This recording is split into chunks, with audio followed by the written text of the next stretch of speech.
What's up, everybody? Welcome to episode, 176 of Value Town. I'm ChanmanV, and joining me today are Gaara, of course, in a very, your chair looks like super white today. I don't know why it is, but it's like glowing today at the sunlight or something.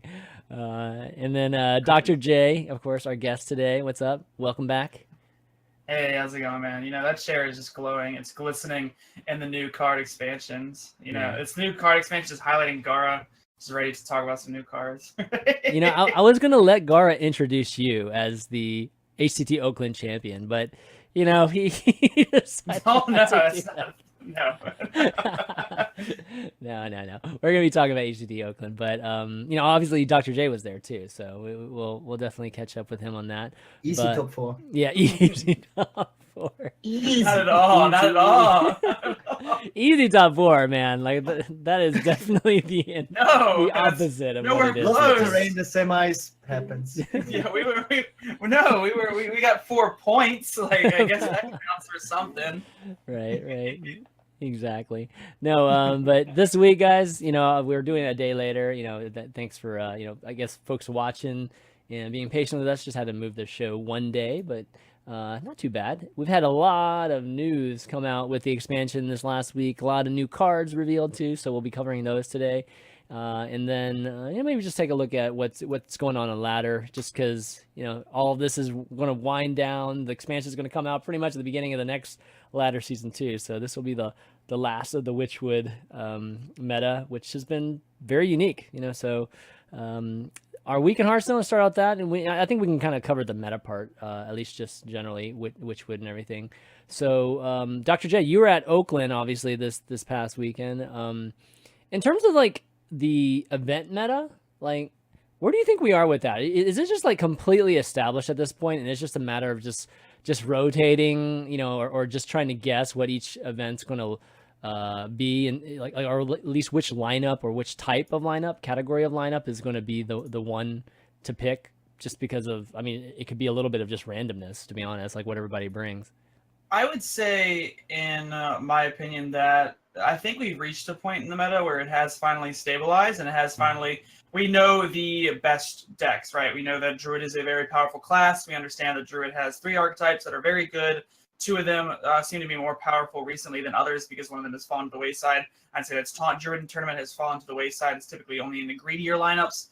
Shaman is still very strong because, especially in HCT Oakland, it was a phenomenal bring because most of the players were playing control decks. And Shutterwalk Shaman, of course, just has a reputation for being so well against those decks. There was a lot of Priest. There was a lot of Warrior. I think the most common lineup was the lineup that I actually brought to the tournament, and it was the Taunt Warrior, Malyghost Druid, Control Priest, and also the even Warlock, or some kind of Warlock like Q-Block that would also be strong against like typically the more like Token Druid and Odd Paladin. So I'd say that the meta is pretty stabilized. I think one of the craziest things that come out of HCT Oakland is the revival of Quest Rogue. You saw Tarei win the entire tournament with it, and there were some other players like Killing All Day I know brought it as well. And I actually was trying to prep with them beforehand, and I thought about bringing it myself. And I said, I don't have near the experience that these guys have on the deck, so I'm gonna try and bring something more comfortable and try and win that way. But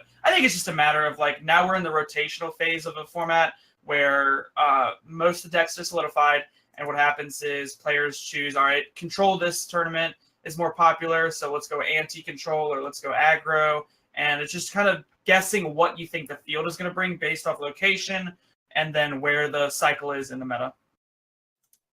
Okay, yeah, that's pretty interesting. The all aggro lineup, like how has that just been fading basically the last 2 the 2 events? Because it did pretty well last event too, right before HCT Oakland. And then I don't know actually how it fared in Oakland though. I don't think it's that it actually is disappearing. What I think it was is you saw it do very well in HCT Italy. Mm-hmm. And since it did very well in HCT Italy, people were thinking about countering it for HCT Oakland, and that's where you saw that meta shift, right? You see aggro do very well in Italy, and the next tournament is immediately Oakland. Well, then people start to bring control in Oakland, which means that the anti-control lineups do better because they hit less aggro and they hit more control. So that just like basically personifies the cycle that I was talking about. Yeah. It's always interesting seeing just how the event meta is compared to, say, the ladder meta. Obviously, very different formats, so it's not supposed to be similar. You know, like it's going to be very different when you can ban a deck and have just a group of decks to pick and choose between. But you know, one thing I saw in the ladder this last week, Gaara, is just that Death Rattle Hunter has just gotten really popular. Maybe not at the top of Legend, but definitely in the Legend ranks. It's gotten just a boost in popularity. So, what's your thoughts on the Death Rattle Hunter? I mean, we don't see it in tournaments much, you know, like if any. So it's definitely not up there, I would say, in terms of the top decks, you know, to try to win in a last hero standing or even a conquest type of tournament. But your overall take on that deck, is it good?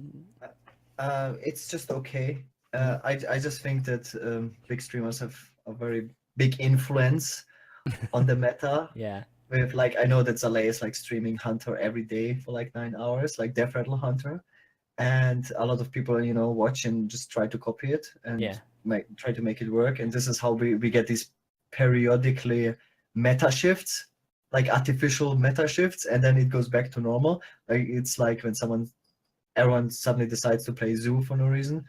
And it's a lot of people decide to play Zoo for no reason. Yeah, people are still playing Zoo for no reason. It's like, what is happening? A lot of people are playing Zoo, dude. Like this. Okay. As you can see right here. Yeah. Oh, whoa! What are we doing? Oh, Whoa, sorry man, about that. For production. But yeah, it's like when Dog, you know, decides to basically create a meta on day one, and then suddenly everyone plays like the Dog, Quest, Rogue, whatever. Yeah. I think something similar is happening with Hunter. There's no real particular reason. I think people just get bored of the currently tier 1 decks because they're the same tier 1 decks for such a long time. We have Malygos Druid, we have like Evenlock, and Odd Paladin, and like you play them for months, and it's just pretty much the same decks. You just want to mix it up. You like Shadowwalk Shaman all the time. You just want to play different decks that are like maybe a bit weaker, but they're different. And so a lot of people suddenly play Hunter. What's funny is, like, you know, all these nerfs we've had and a whole other expansion too, and in the end it's tried and true. Paladin's still on top. I mean, he's by himself. We started this expansion with Paladin. He's by himself, yeah. By golly, we're ending it with Paladin. I mean, he is by himself. It's like one of the few classes that literally only has one viable deck, but it's still on top, which is crazy. Another great, like this week I led out a lot because I didn't go to Oakland. I got like top 10 with Malygos Druid on one server, and the other server I played Odd Paladin. I can say like pretty much for the first time. I played like Asia top 50 with Odd Paladin, and it was so easy. Like it was so smooth sailing. Like I've literally learned the game while I was learned to play the deck while I was playing. The game. There's not much to learn, dude. It's so strong for no reason. I feel like man. It's just way too powerful for sure. See, I'm actually on the other end. I think Odd Paladin's weaker than most people give it. Like, I think it's actually weak. Like, well, it's not good. I've had so many games with Odd Paladin where I'm just like, I can't do anything. I just lose. I like the Void Rippers. I think it changed the deck. I do think it makes it a lot better. Which one? Definitely. Oh, the Void Rippers. Yeah, that's definitely been. That's definitely been it's not even just that deck, right? I think Void Rippers just been being used. It's kind of like the new addition, right, to a lot of to being able to handle certain types of decks, right? Just because there's a lot of health. But touching up on the point of being bored, I played a lot of Control Warlock and a lot of Even Paladin on around top 100, and it was pretty good. It's just that you get bored of the existing decks. It's all the same decks. I mean, I was just talking about the Death Rattle Hunter. The Death Rattle Hunter is pretty fun to play. Yeah, it's definitely a lot of fun to play. So I highly recommend that for people listening. So is Zoo. Zoo was fun to play too. Yeah, Zoo's not that fun to play. Zoo's just fun to win. It is. It's fun winning. Have you ever gone Kobold Librarian, coin, heal your face, and a double happy goal? The minute you do that, you'll understand what fun is. I'll give you that. I'll give you the crazy heal combos. Yeah, quite a few times. And you can kill yourself as well on turn 2. Why not? Yeah, it's good. I don't know. I have to throw in Glinda for the hell of it, just to make me have even more fun with Zoo whenever I'm playing it. Now Zoo's good too, and you're gonna win plenty with Zoo also. So yeah, it's always fun winning. People love fast decks, dude. Yeah. But Paladin, look at Paladin right there, and then let's look at the popularity of Paladin. It's like way down there. Like nobody really cares that much about it. And so it's definitely always interesting to see popularities.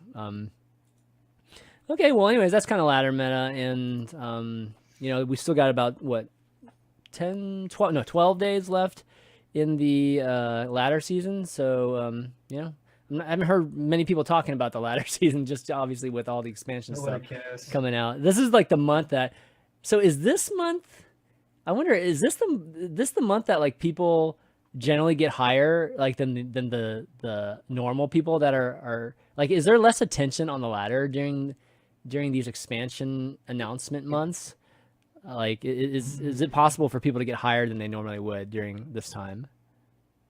I don't know if it's necessarily that it's an expansion announcement. I think part of it is that a lot of players in certain regions feel they don't need points, so there's no reason to grind it out. Like for instance, we do have this new 4-month system where they take the highest 3 and they drop the lowest one. So a lot of players, like maybe they have already 3 top 50s or 2 top 50s and a top 100, and they go, all right, I'm safe. If you're up, you need 3 top 1s to be safe. But like, so maybe it's just the fact that people are feeling a little bit safer, so there's no reason to climb. I don't think it's necessarily expansion. But one of the things that the last, I would say the quote unquote last month to get points for is it makes certain servers just very hectic. For instance, like I'm not going to be excited for when the America server is the last server, and then every single player and their family members and their mothers are just on that server playing just to try and get like the top 50 because they need those last extra points to qualify for their region. And it's going to just be so hectic because so many players are going to be playing because this is the last season to get a point. So it's basically like I need top 25 or I'm not finishing. So they just keep playing until they get there. Right. There's no camping at this point. Like people are already like, all right, I need this amount of points. This is where I need to be. It's the complete opposite then. There's just like a ton of people playing. The thing is, with Europeans, Europe is such a try-hard region that people try hard at the first 3 months. So most people have the 3 months locked in. So they're not like, I'm going to be lazy the first month and then, try hard the last month. Most people already locked up the 3 months. And see, that's the American way. Is we were lazy the first couple months. They're like, wait a minute, all right, now we need our finish. Yeah, totally. Okay, well, so good luck to everybody on their, this last ladder season for, the Witchwood, and obviously all the people that have HCT implications. Hopefully your dreams come true, for this season, or at least for this summer season, right? But in terms of the expansion, there's been a lot of news because this has been before the actual community reveals portion of the pre-expansion. So we've been hearing a lot from the Blizzard team because the Blizzard team has been slowly revealing some. And we had that one I think it was Kobolds and Catacombs, right, where we had like literally 4 straight weeks of community reveals, I think like twice a day or something like that, or maybe 3 times a day. And then last time, was it the same? I'm trying to remember in the Witchwood if it was like 4 weeks again. This time, for sure, it's only 2 weeks. And it looks like the Blizzard's, like occupying that first week with just their own, reveals. So I'm trying to remember if Witchwood was 4 weeks or not. I don't think it was. I think KNC was so great. I remember everybody loving just Kobolds and Catacombs and really the pacing of the reveals. And then... Yeah, I can't. I'm having a hard time remembering exactly how Witchwood went. I mean, it was good, whatever it was. It just was. I don't know if it was exactly the same. But with this, they definitely announced the card reveals recently, and it's basically 2 weeks of it, and then we're going to get the, the big stream. It looks like on, if you look at the schedule, the last day is like August 1st. So it's probably going to be later on August 1st or maybe August 2nd or something. I don't know. That's kind of what it looks like. At least these are the last 2, unless there's like another week coming or something. But since the expansion's on the 7th, I don't think so, right? So there's got to be something big coming out. But anyways, you can take a look at this. You can kind of see who has the reveals based on just kind of mousing over them. And I can let you guys know that we actually have one for ahsreplay.net and Streamer Showdown, kind of doing a joint one. So I'm excited to let you guys see that, and that's going to be a little bit later in this month. the 31st. It's a very interesting card, so definitely keep your eye out on that. But we're super excited, and it's going to be a lot of fun. But overall, so far, just we're going to get into like the specific cards. You guys like the themes so far for the Boomsday Project? I mean, you liking the magnetic stuff and just so far what you've seen with just the science. Peter Whalen had the video today just talking about the theme is science for this one. I find it like, I don't know, the whole magnetic thing is kind of like basically something that we've already seen in the game. It's basically just like an indirect battle cry. It's kind of like a power upgrade, power creep of vanilla minions. Basically, it is. I like it. It will be strong. It will see play for sure because it's like a power creep. But it's not like wow, like it doesn't blow me away. It's not like too new. We had mechs already in the game. You know how mechs work. They have usually like synergies. It's just like different mechs with like a little bit different synergies. Yeah, it will be powerful see play, but I was like too excited about the team. But with that said, like the legendary they've shown and the cards they've just shown like 1 hour ago, the new Druid legendary that I just looked at, and very interesting, very cool. Like the legendary seem to be a lot of thought went into those, I think, and I'm pretty sure they haven't shown us like the coolest cards yet. So the hype is not quite here yet, but yeah, pretty sure they will have some aces up their sleeves, especially with the legendary spells. Yeah, I mean, I think I've been happy with the legendary card so far. Usually by now I'm like disappointed by a lot of them because I've always wondered why they release some of these in the order that they do. But so far, I mean, I've been pretty excited about. I mean, the legendaries have been powerful. Like I haven't seen too many legendaries that I wouldn't want to get in my packs this time around. Where in the past, yeah, they were definitely like, oh, brother, I don't want that one. Like, don't give me that one, please. If I open it or if I get that free legend, don't give me that one because that's the one that's gonna get dusted if I get it. But I kind of agree with the magnetic thing too. Like I'm on the fence about that. It kind of like the more and more I see of it, the more it sounds better to me. But it's starting to, I don't know. It kind of feels like, it feels weirdly kind of like build a beast to me in a weird way. It's like build a mech type of thing, but it's just done in a more of a buffing mechanic type of fashion. But in the end, I think that thinking about what these mechs will look like when they are buffed is kind of part of how you're going to build decks too, right? Like seeing what kind of plays you're going to be able to make versus just like general value plays that maybe you do in like an arena, but not in standard. So, Dr. J, like, how about you? What do you think about the magnetic cards? Like, are you going to be thinking about it in terms of deck building and plays made that way, or I don't know. Just kind of go through the intricacies. I think overall magnetic cards, in theory they seem solid, right? Mm-hmm. In theory it seems good because like a card that reminds me of magnetic is something like Spike Ridge Steed. Like that card is inherently kind of like, it's a buff spell, which is kind of what magnetic is, and that is a very powerful card when put onto a minion. So I think magnetic has a lot of potential, and I think it will be pretty strong. The only issue I can see with magnetic is how good are these standalone mech cards that can be magnetized. I guess we're gonna go with that. How good are the standalone mech cards that can be magnetized, right? Like the 2-mana 1/5 is solid. Don't get me wrong. You can play that on 2. You just get a 3-mana magnetic, and then you keep trucking. But if that's the only one, and I'm sitting there looking at these magnetic cards, and they're not really buffing anything, and I'm just playing them as standalone minions, well, they have to be good standalone minions on their own. Yeah. And from what I've seen, they've been like okay, but not quite there.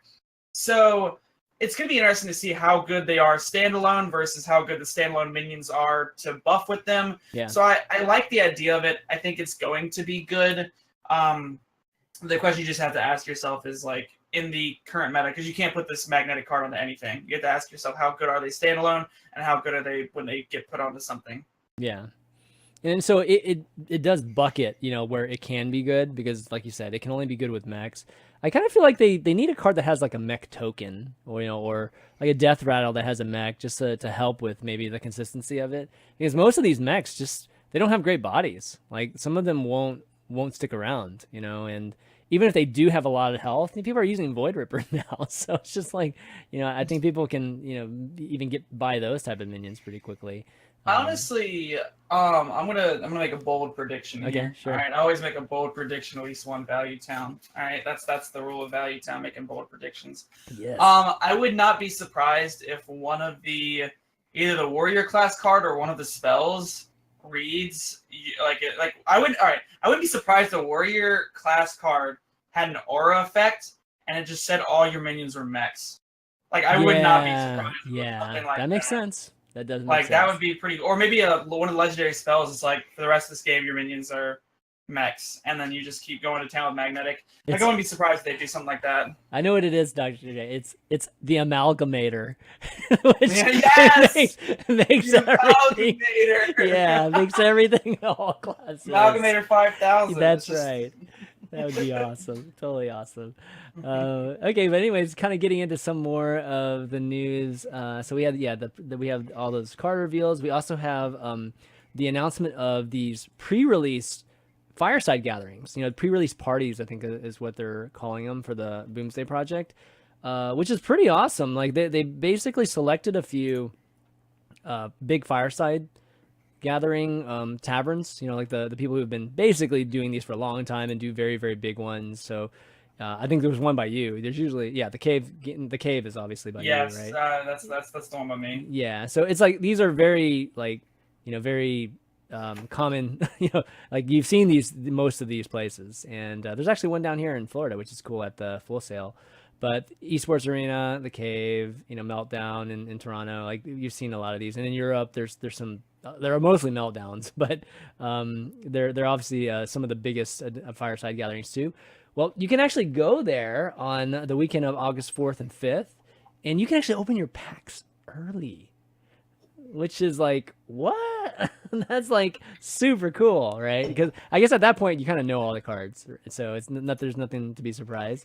So you get a chance to open your decks early. I'm not sure how that happened, like how that works with the packs. Yeah, would you be allowed to play them on the ladder system, or is No, it just you can't play them. You can't look play at them, and you're like, oh, these are cool. Yeah, exactly. You set the width. It's like Christmas morning where you see the presents just sitting there and you can't open them, and you're just like looking at the presents, admiring them, like thinking about the RC car you're about to get. Yeah, well, you can't open it. Or it's like I remember there was one Christmas my parents let me actually open my presents like on Christmas Eve, but I couldn't actually play with them until Christmas Day. That's what this is. That's what this is, man. This is totally the same thing. But it's cool. You're mixing it up, giving these events, this kind of cool opportunity. I've always felt that there was always something missing from the standpoint of the release parties and the firesides, just being able to leverage the firesides, because the release parties, whenever they were doing special events, it would just be in Irvine, for the most part. So only people local could partake in them, where nobody else, in the world could do anything and celebrate the expansion. So this is kind of a way to do that, and just have more of a global celebration, which is really, really cool. So yeah, definitely see if you can, make your way to some of these places. I'm sure a lot of people are going to be there. And there's also a special brawl too, a fireside brawl that'll be available at the event if you go. So yeah, I might have to see. I think I'm going to see if I'm in town that weekend or not. But yeah, making my way up to Orlando. Winter Park is in Orlando if you guys in Florida. Really, really exciting there. Also, one thing is currently we are in the Midsummer Festival, which we had I think last year, right? We did the Midsummer Festival last year too, and pretty cool that they're doing it again. So basically, during this stuff, you can expect getting certain things. Double gold. Yeah, double gold for one. What did we get last year? I'm trying to remember. Double gold. We're sure we got double gold as well. Is that it? I don't know what else we got. Oh, I could have sworn there was more stuff to it. Like, obviously, there are gonna be I some. mean, there's the brawls. WoW emote thing where it's you played a Fireside Brawl and it Yeah. charges your WoW emote. That way, when you want to BM on ladder, it's just more explosive. Yeah. Okay. Okay. Yeah. So, and I think there's like a special brawl too, or going to be some special I think brawls so as during well, it. yeah. So yeah. So it's just something little, but pretty cool that they're doing it again. Let's see what else is there in terms of news. Yeah, the launch. You know, I'm not sure if it was last week or we just weren't sure, but the launch is officially August 7th now. So, you know, I think we know that, and if we can kind of time that out, it's going to be exciting to get started in that. But I think that's it, at least from the standpoint of Blizzard and some of the things that they announced. But let's get into the cards. In the notes, guys, I didn't get all the cards in the notes, so you're gonna have to look at some of the ones that I've seen, or hop on one of the links or sites I'll link you in a second. But let's get into just reviewing some of the cards, because that's always the super fun part of this time of season. So we're gonna start with let's start with just the neutrals, and then we'll get into the class cards, because I think the neutrals are pretty interesting too. But there's like 5 of them, I believe, or 4 of them. Okay, so I have 4 of them right here. Okay, so we've got War Gear. That's magnetic, 5 mana, 5/5 mech. Pretty straightforward. We've got upgradable Framebot. That's a 1/5 mech, 2 mana. And then we got Ziliax, 5 mana, 3/2 mech, and it's a legendary, and it's a magnetic that gives you Divine Shield, Taunt, Lifesteal, and Rush, which is like, wow, amazing. And then the last one is one that they announced today, which is a 4 mana, 4/5 Whiz Bang. Was it the Wonderful? The start of you start the game with one of Whiz Bang's wonderful decks. So he gives you one of the gives you a deck from the deck recipes, and he takes over your hero too, which is like, Whiz Bang, I guess the hero is pretty cool. All right, so anyways, let's talk about these cards. Maybe start with the most like straightforward ones, which is like, I would say, War Gear and upgradable Framebot. Any thoughts on these cards? Like, are these cards that you would think? I mean, would you think about even playing at this point? And really just kind of looking at them, Gaara? Yeah, absolutely. I think they're like very nice stated, especially for the magnetic tribe effect, whatever you want to call it. You want to have like a very high HP sticky minion in the early game, and the 2 mana 1/5 is just perfect for it. It alone is not good enough, so I hope we get like a Diamol or something as well, like a 1 mana 1/3 mech. If you have that, I'm not sure if that is enough, but that's a very good starting point. If this is like the only early game mech we have, then it will be too weak, too inconsistent. But I just expect that we will see more early game mechs. But this is for this being the only revealed mech in the early game so far, this is like very, very good. And it looks like very promising that this new mech tribe will see play for sure. Okay. That's good. Dr. J, do you think the War Gear 5 mana 5/5 buff basically, or you can play it as a 5/5 body, is that good? Like I think if it's played as a body, it's mediocre and bad. I think if it's played as a buff, it's really good, because it kind of reminds me of Blessing of Kings, right? Because Blessing of Kings is 4 mana plus 4/4, and this one is 5 mana plus 5/5.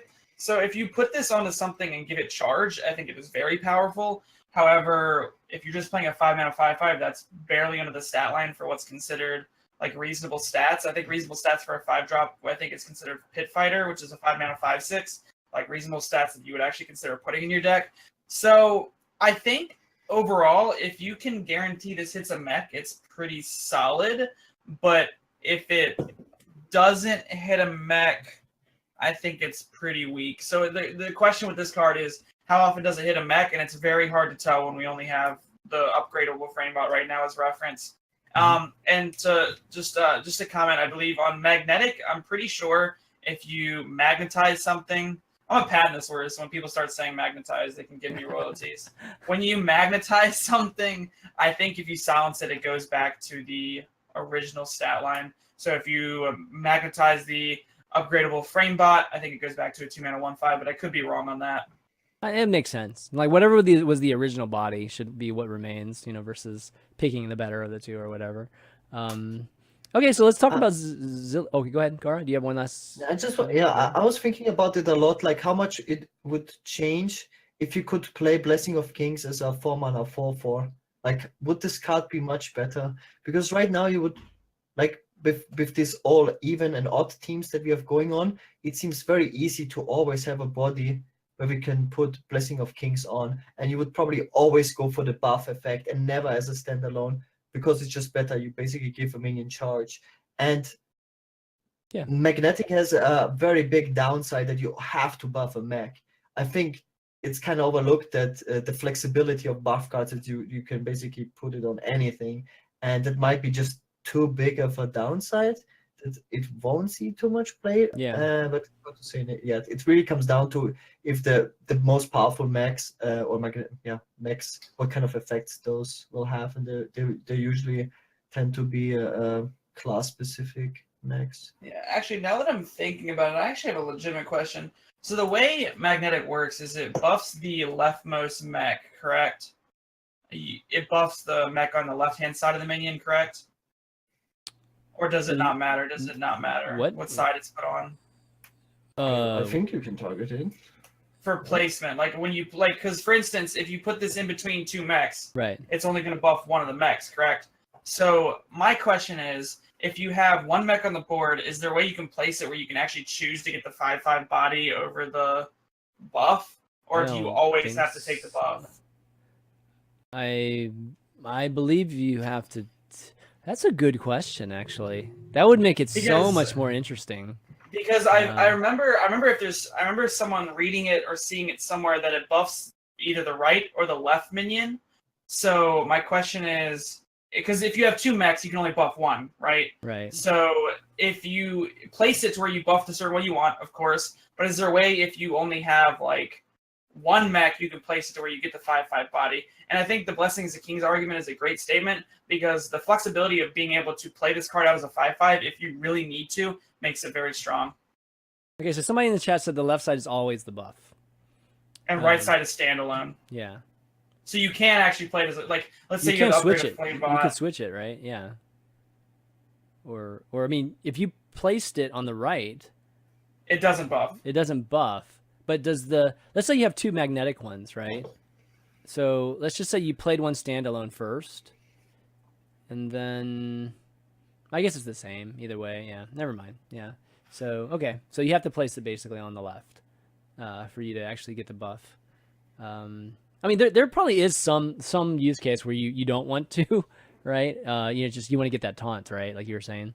So that's kind of interesting. I kind of wish that Framebot had magnetic too. Wait, can you silence it? That'd be sick, man. Can you silence it? Yeah, you can silence it. You can break the. Well, if you break the buff, it just becomes a standalone, right? What happens if you silence, like this 2-drop plus the 5-drop? If they are combined and you silence it, what happens? I think it becomes back a 1/5, right? I don't think it splits apart. That'd be You cool kill if the it 5. split apart. I know that'd be kind of cool, but That was so cool. because like officially silence it's just attached to it, right? Like yeah, if you couldn't silence it, if it becomes a new minion, that would be insane. Yeah, then it's actually much better. It's like a Kings that can't be silenced. Yeah, it's not though. There's no way. Like, yeah. I mean, These silence are all would great lose so phenomenal much. questions. Yeah. No, I think silence does like remove that attachment basically. So, it doesn't. Yeah, it is a game. I mean, silence basically doesn't do much to it. That's what ends up happening. It does next to nothing to it. Yeah. It becomes this buff and it's silence. Because it becomes a new minion. Yeah. All right. So, anyways, moving on to Ziliax, we've got our first legendary mech. I think with magnetic. I'm not sure if we had one before that. But this one is small body, so it's a 5-mana, kind of with a 3/2 body, but it's got 6 keywords on it.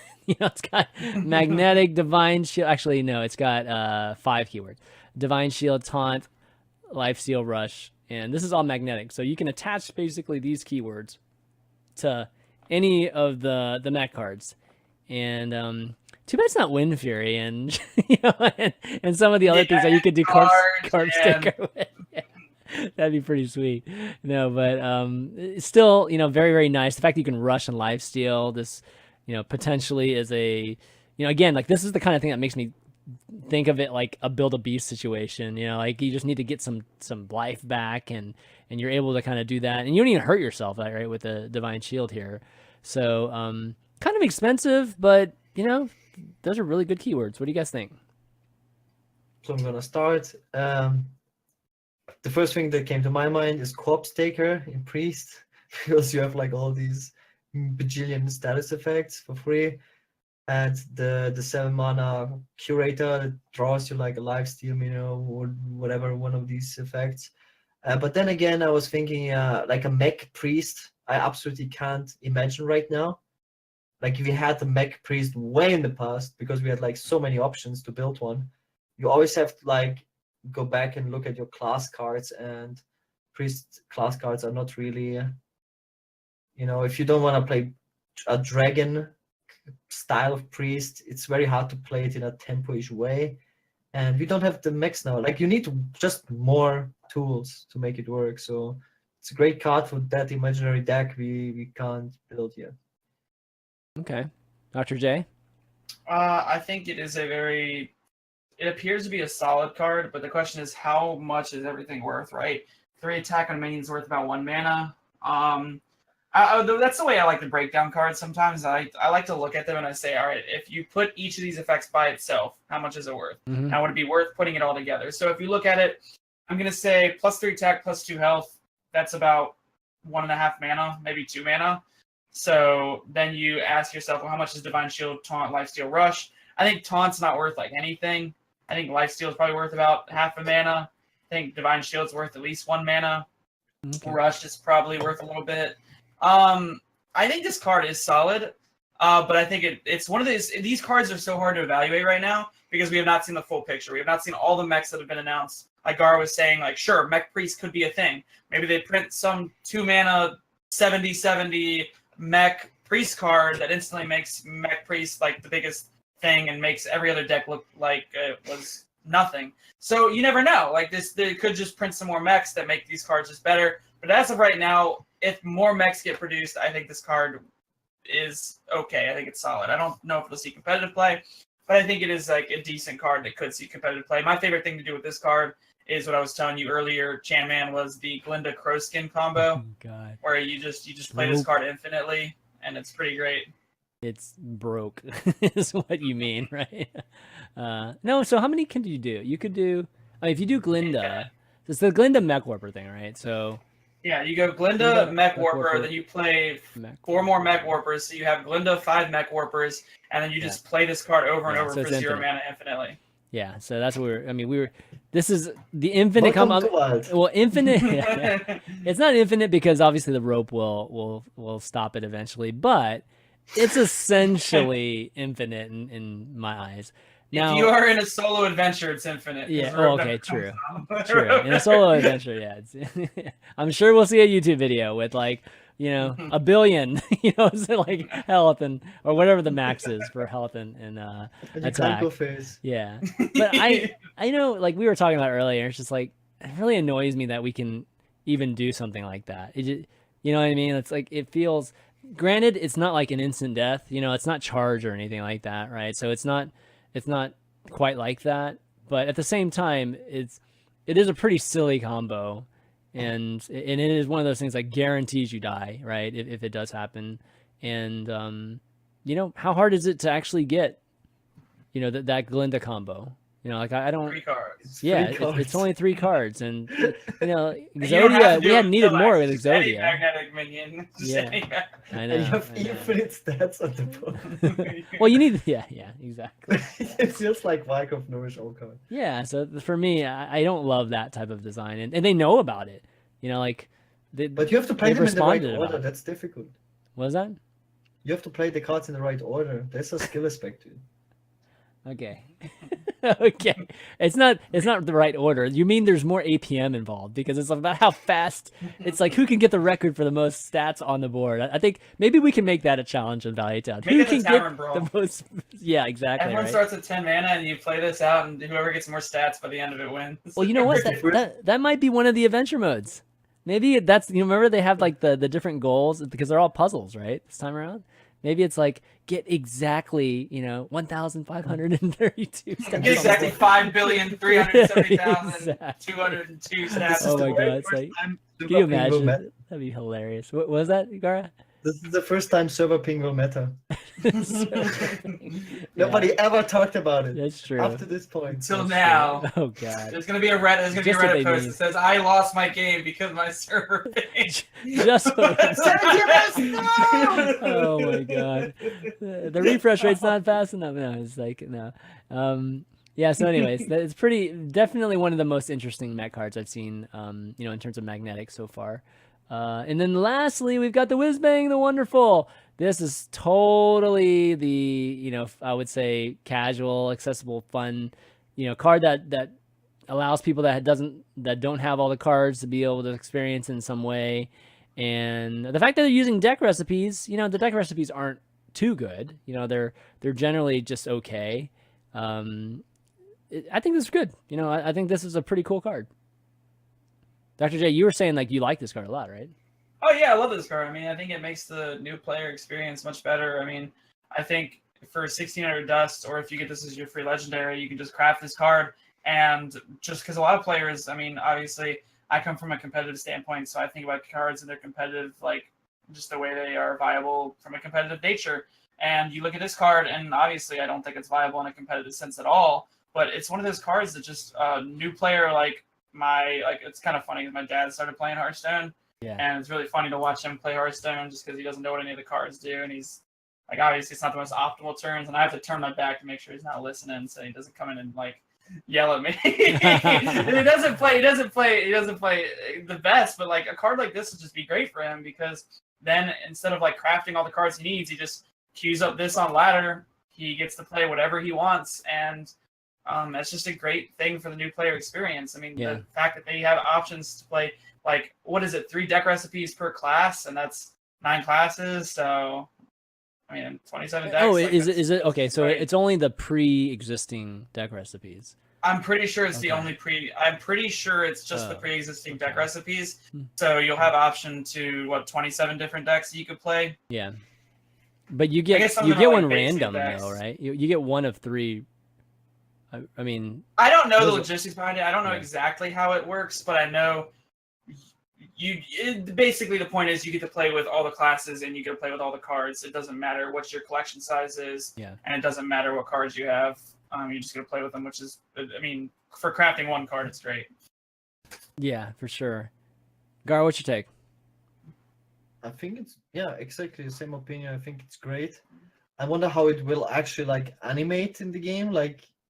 Oh, it's supposed to take over your hero, and then give you a new deck, like literally. So it's random. Probably it's probably like how what was it? Whenever you used to do the adventures like Karazhan, how Prince Malchezaar would come out and replace the hero.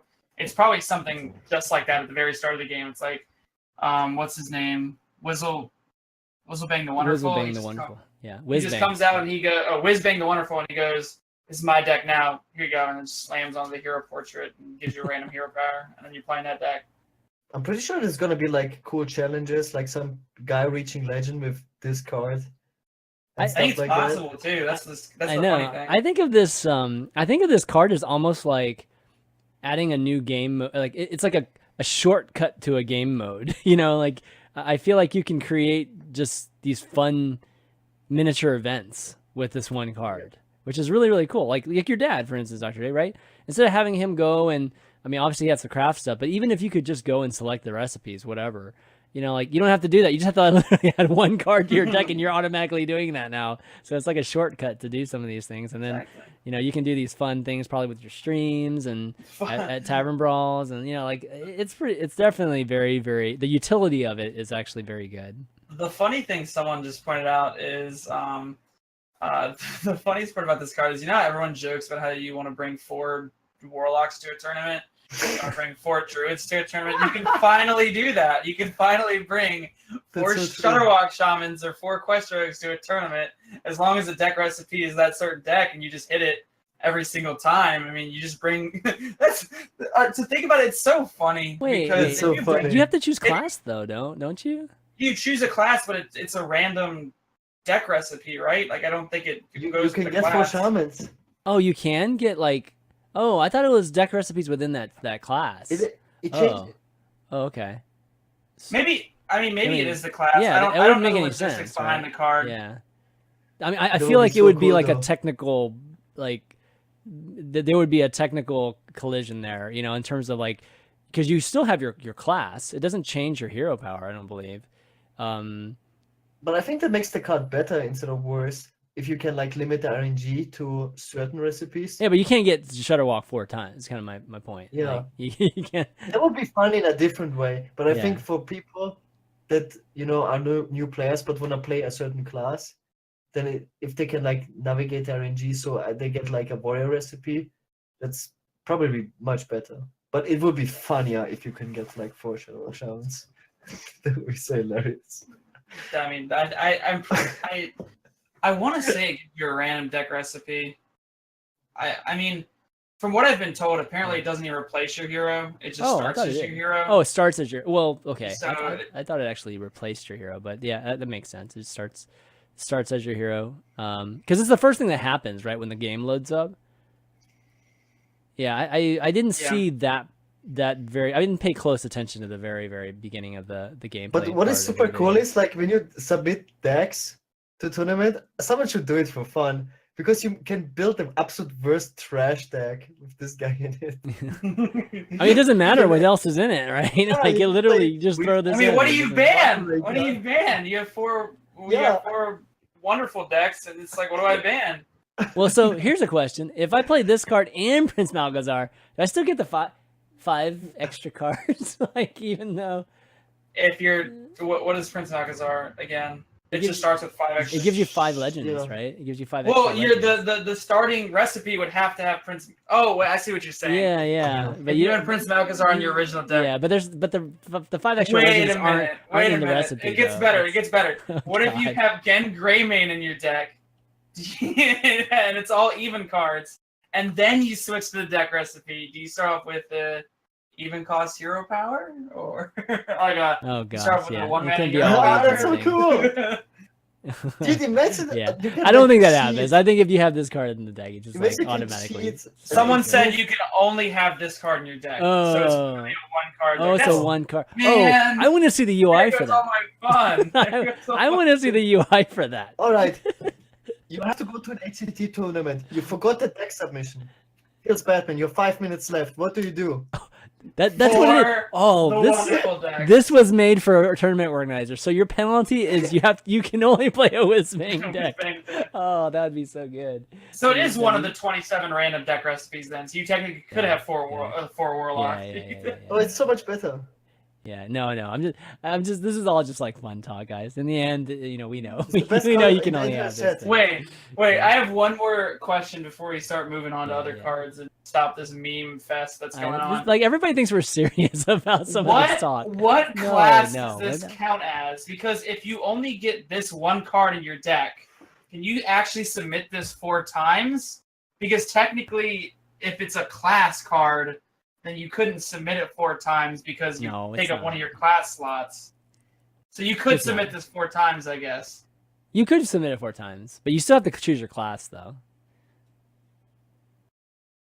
I think. How do they know what class I am? Yeah. How do they know what class- Yeah. Jeez. These are I all mean, this is phenomenal like- questions that will get answered on August 7th. Yeah. Well, these are all questions we don't even have to worry about because the deck recipe decks are not that great anyway. So the actual HCT tournaments, this will not happen. Like, and I doubt Blizzard would even allow this card like to be played in any of those.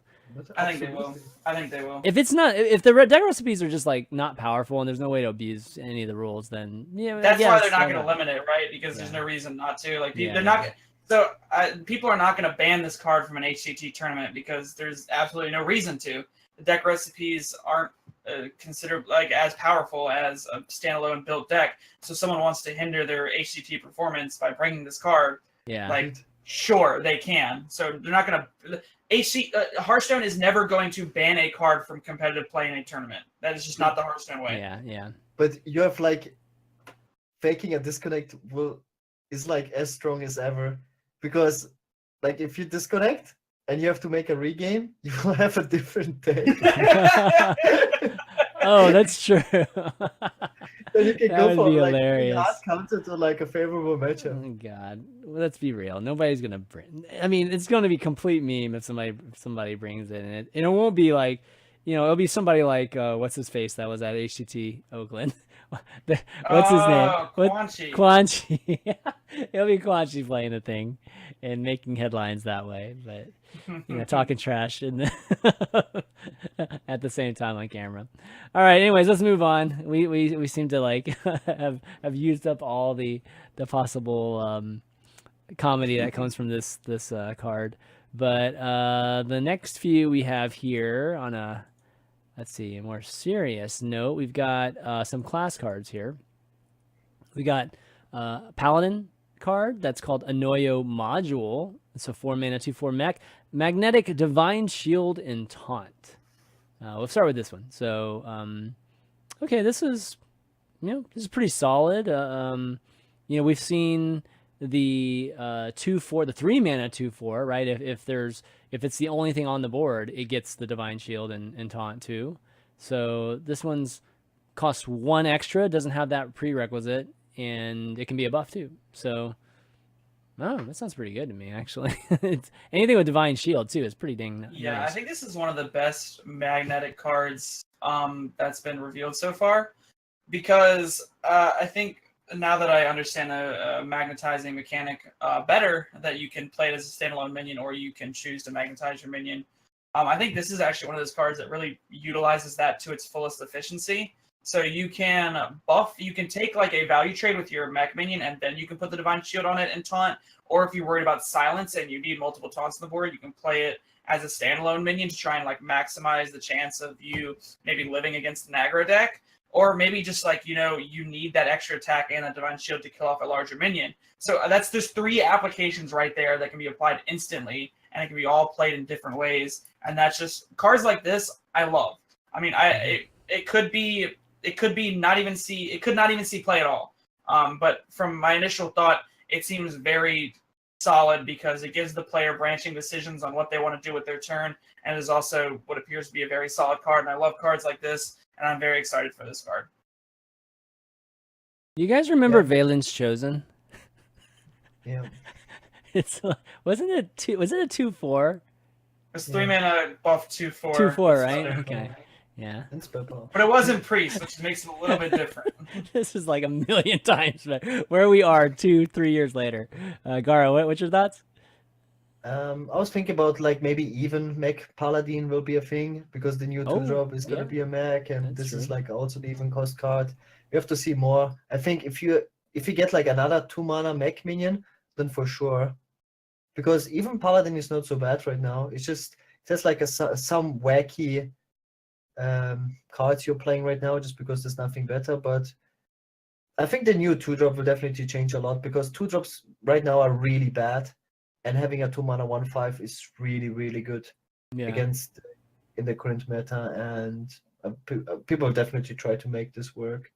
I mean, like the whole this body by itself isn't even bad, like against certain aggro decks. I think it would buy you some life. It would buy you like 5, 6, I don't know how much life, right? It's pretty. It's kind of like that 3-mana 2/4 card that we have now. Yeah, I can't remember the name that's of what I it was off the top mentioning, of my right? head. Yeah, it's the Paladin. It's a Paladin card too, I believe, right? Or no, it's a neutral card. It's a neutral card. Yeah. There was like the 5-mana neutron thingy. That was a 5-mana 3/4 with Divine Shield. And that card saw a little bit of play. And it had no magnetic. Yes. Yeah, like people were picking that sometimes too, even from like Stonehill, right? Like so. Yeah, so it's much better than that.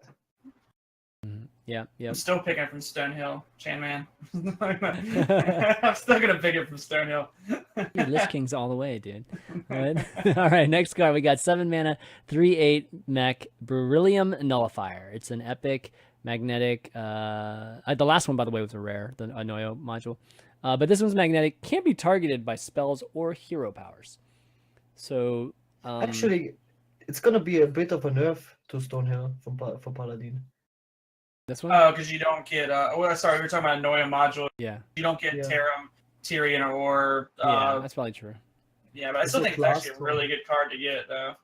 Yeah, it's still good, but it's Yeah, you know it's pretty bad when we're saying it's a nerf, but you still get a very good card. That's how stupid broken it was already. Anyways, Stonehill #1, like what's arena card or whatever. Yeah. Okay, so Beryllium Nullifier. So this one you can't target it. It's expensive though. I think this is the most expensive mech card we've seen. Is the 8? No, the 8/8 is a mech too. So the 10 mana thing, but we're probably not going to even spend 7 mana on that. Wait, no, that was a druid card. Never mind. Yeah. So, anyways, this might be the most expensive mech card that we've seen, or one of the most expensive, and because of that, I feel like the magnetic aspect of it isn't as compelling. Even though the text is really cool, and then obviously the 8 health is very intriguing, but that's a lot. I mean, that's pretty much your turn if you do that. What do you guys think? I think with this card, it's very hard to say. So far, my first initial thought of this card is that it's weak, but we haven't seen per se a good minion to stick this on, like a good frame bot. Because I think if what you want with this is you want a taunt minion, or you want something that's just overly powerful stat line. That way, you just make a huge minion that can't be answered.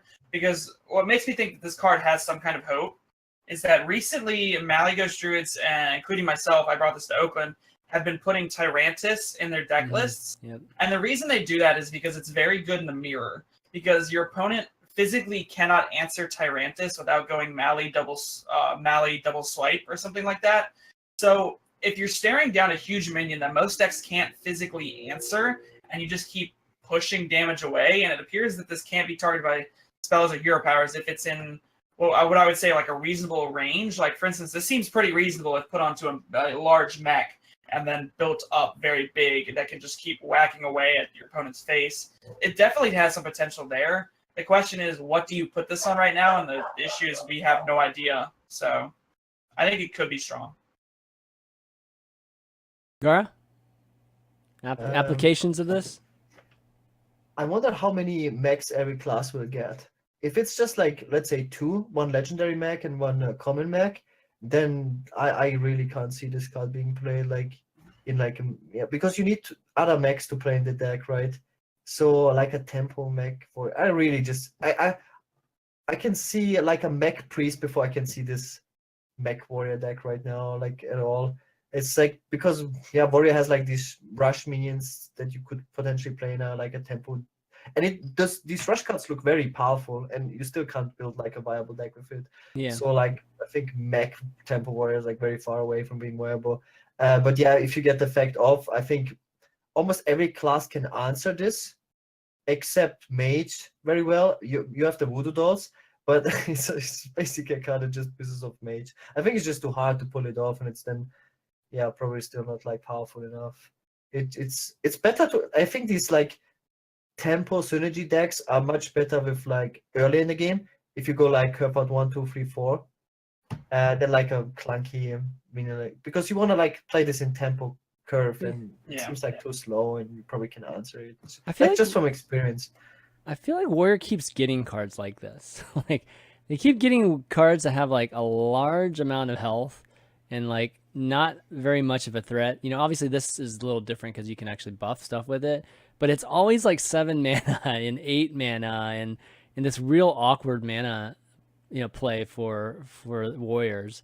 So I hope they get something to play with this, because that would just be like another expansion where they just like completely miss out on the theme of the expansion. Like we had the Cannon Tower last time, and we had Geosculptor. Yep, like previously. Like none of those cards are really that great. Maybe, You know, maybe it's like good to it's- get it from Woe Cleaver or something because you get it for free. Oh, yeah, but So, that's like the only way that even those cards even worked, right? It was getting Woe Cleaver. So this isn't any different than those cards, and I think this is even worse Yeah. because you have to play mechs. Like so, I don't know. Like I'm a little concerned with Warrior. Like we were about to talk about another card that's I think a bit better, but still like from a minion standpoint, I'm still a bit concerned about that. I was hoping to see more like early game stuff or stuff that would, I don't know, go a little bit better with Rush, Warrior type of stuff, but this isn't it. This is definitely, this doesn't go on most those Rush minions aren't even mechs. So anyways, moving on, we've got a Shaman card. That's a 2-mana 2/2. It's a common, menacing Nimbus and Battlecry. Speaking of more than one Shutterwalk, you add a random elemental to your hand, so you've got a chance. You've always got a chance to get another one of those bad boys with this.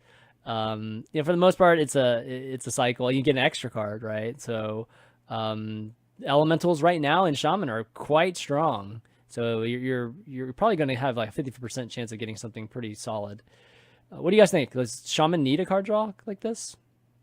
I want to start because I want to like quote some guy from Hearthstone, which I find quite hilarious.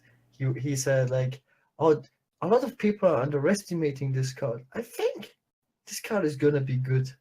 Well, this card is absolutely broken. Obviously, it's freaking the best 2-drop. It's insane. It will definitely push even Shaman. You already you started playing Kalimos, I think, in even Shaman, and obviously you have like insane elemental synergy. And you can play an even Shaman as well. Like, so it will be even stronger. It's just a very, very powerful card. Obviously, the word random is horrible. You can get a very trashy elemental or just exactly the elemental you need, like another Kalimos or like infinite this guy. But this is just super powerful. Like, for 2 mana, it's just good. It's super good. You get like another elemental. It's so good. Yeah, it's like hydrologist. You get minion. You get a minion, right? Instead. Dr. J. Yeah, it's good. I don't know. I want to call this card bad because I don't like it, but it's probably good. No, it's not even the word random. I just think so. 2-mana 2/2 is not like that great on stat line. I don't think it fits what even Shaman wants to do. But it is just one of those cards that, like, it's just 2-mana 2/2 that draws a card. I mean, we saw cards like Dark Peddler. That was really good. We just seen cards in the past that just do that ability, and it's very strong. I kind of want to argue with you on Even Shaman, though, because I think Even Shaman is one of those decks that relies on tempo swings, and this card does not provide a tempo swing whatsoever. I think you'd rather have cards like Primal Fin, Flame Tongue, Dire, Wolf Alpha. I mean, the cards they have now are just fine in the 2-drop slot. I think what they're missing is a more solid 4-drop package. But I do think this card is solid. I wouldn't be surprised if it sees play. But as of right now, I don't think it's, like, honestly that strong of a card. I think it does have a lot of potential, though, because 2-mana 2 to draw a card is just strong in general.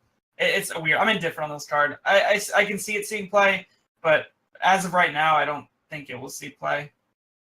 I'm kind of in between both of you guys. I think it's for the value that you get from it is like really good, no question. But the random side of it, if it was Discover, it'd just be literally one of the best cards. But it's not Discover. So random, looking at just the entire list, like again, I think you have probably a little bit. I think over 50% chance that you'll probably get something above or average or above, and then the rest of it is below average. But the fact that you get below average is potentially a card that you just don't even use at all. Like, especially if you're playing like even Shaman. So, yeah, it's a good card though. It's cool that Shaman got something like that just to, it's not going to be played in Shutterwalk, I don't believe. Right? Do you get? I mean, no, Shutterwalk can't even fit this. To your hand and you can't bounce it Yeah, back. you can't fit. I mean, you probably can't fit a card like this in there, anyways. So, yeah, interesting for maybe just more of a straight type of elemental deck, maybe. All right, so next up we've got showing the same ones. How about that? Okay, so we've got some of these just a little bit of druid and a little bit of warrior here. So we've got a 10 mana 8/8. It's definitely a candidate for name of the expansion, Mulch Muncher, and Rush costs one less for each friendly treant that died this game, and it's also a mech. So you want about treants? Obviously, treants are. If you look at landscaping, landscaping is a 3-mana spell that creates a 2/2 treants, and treants are created by several of the cards. Right? We've got Force of Nature. Force of Nature creates Soul of 3 of them. Forest. Soul of the Forest, right?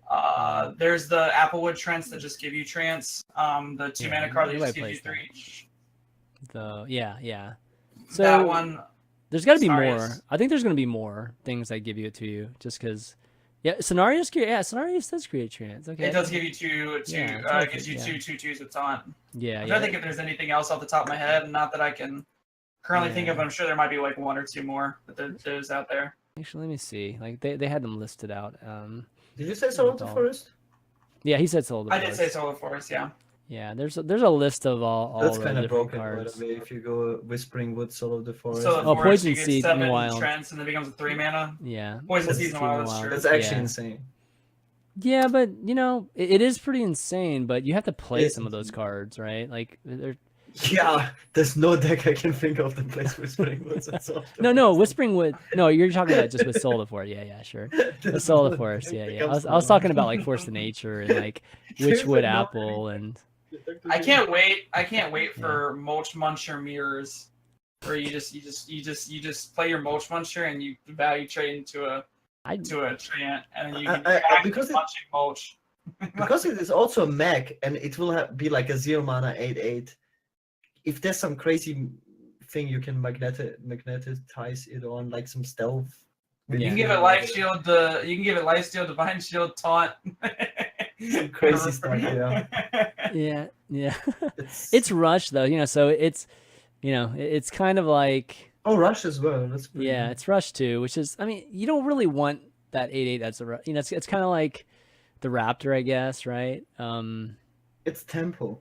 Tempo is broken. Or the You will just play a 0-mana 8/8 and I mean, it's a 0-mana good. 8/8. That's the best way to look at it, right? Like I think. But it takes a while to set up those 0-mana 8/8 is the issue I'm having, and then it Yeah. depends on these other trance card are.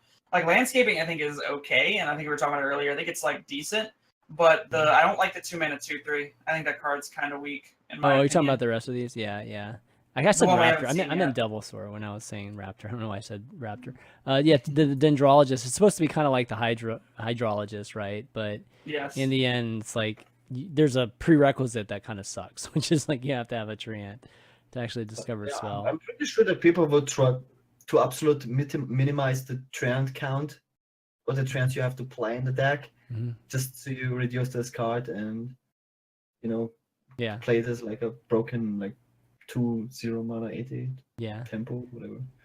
I just can't wait to hear you have to say Mulch Muncher like one of these days when you're casting. That's gonna be great. Oh, I'm gonna love it. I mean, like the Mulch Mulch Muncher Muncher and the mirror Fluke. mastered by.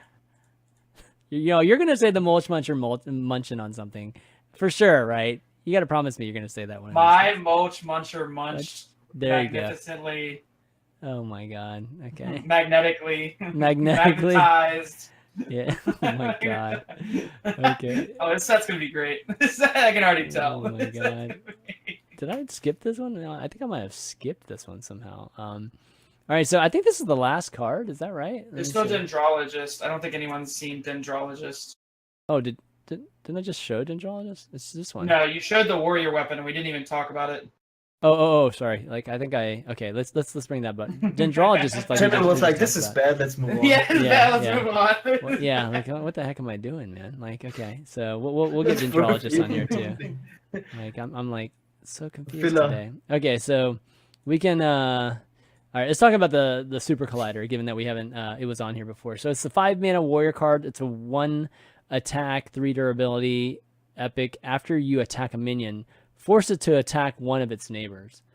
And this is I guess just so it's clear, like the actual minion that you end up hitting will attack and take damage from whatever he attacks. So the example was like 2 Mountain Giants next to each other. So you attack one Mountain Giant, he turns around and hits his buddy next to him, and then they kill each other. So that's like a very optimal scenario for it. Happens every time. Yeah, but it's, you know, if he has 2 neighbors, then it's random, right? As to like who he attacks. So that's kind of where it gets a little bit less effective if placement's there. But it forces your opponent to like pay attention to placement. So on top of, you know, like currently what we see with some of the different cards already, but this just kind of enforces it even more. So I don't know, pretty cool card, but it's just like one of those things again. It's like does Warrior even need this card? I mean, they have like so many ways right now of just like removing stuff that I don't think that they needed something like this. Gaara, you want to start this one? Dr. J, go ahead. Okay. Gaara has nothing to say about it. I was That's waiting why. to talk about this card. That's why I was going to end with him, but you know. This card. I think it's cool in odd cost control warrior. I think maybe it has some implications there. Other than that, it seems fairly weak because if your opponent knows you're playing it or sees it, it's easy to play around. I mean, obviously when you play against warrior, you can just play around it, even if you don't know it's in the deck. Like you can play around it. It's 5 mana for a 1/3 weapon, which does not. I don't like that stat line. And then a lot of times it's like it doesn't appear to be that good. I could be wrong though. Mechanic's kind of interesting. I definitely like the flavor of the card, but I just don't think it's that good. You get to do it 3 times. So, I mean, even if you miss the first time, it's not the end of the world, right? Like, where if you had a spell that had this kind of effect, it would, you know, it'd be definitely much more, you know, expensive or less enticing. This card kind of reminds me of Icebreaker from Shaman. It's like, you don't want to take the face damage, even though you're like probably like Baku control warrior. You still don't want to like face tank 3 giants in like the most optimal case. It's just, like you said, warrior has so many ways of removing stuff. Is this really what warrior needs? Like a 5 mana weapon that's what I said. Another weapon where the opponent can play around as well. Yeah, like you can just position the minions, and even if he has like 2 minions next to each other, it's still random then. And I'm pretty sure like you will lose some games because, you know, you just hit the wrong minion, not the right minion. And I just like warrior to get like a solid mid minion, you know, just something good, you know, like in that 5 mana range. A shield maiden. No, I want a shield maiden. Not a shield maiden. Nothing that gives armor. I just want like a really good minion. Like an ally armor smith or something. Yeah, like an ally armor smith. That's what I want. Yeah. Okay. Just honestly throw that back in as one of the slots. That'd be fine. Let's give us the like we have this new card. It's ally armor smith number 2, and shield maiden. And shield maiden number 2. I don't know. I just, you know, we'll see. I don't want to judge it too early, but I don't know, man. It's feeling like we're whiffing again for warrior here, and that's the warrior right now looks pretty good. Don't you worry. They got what is it, Dr. Boom, whatever the new class card. It's gonna be broken. Dr. Boom's gonna be the new Dr. Boom V2 is like a warrior only card. It's gonna that's how you fix the class. It's gonna be 10 mana. You're gonna slam it. It's gonna be like your Warsaw commanders are now unnerfed, and you have patron in your deck. Dude, it will be a full board of boombots. A full board of boombots, and they hit like from 1 to 8 damage. No, they hit 8 to 8 damage.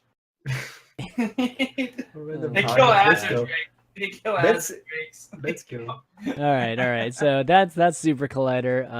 All right, kind of Dendrologist we were kind of talking about. Basically, it's a 2 mana 2/3 battle cry. If you control a treant, discover a spell.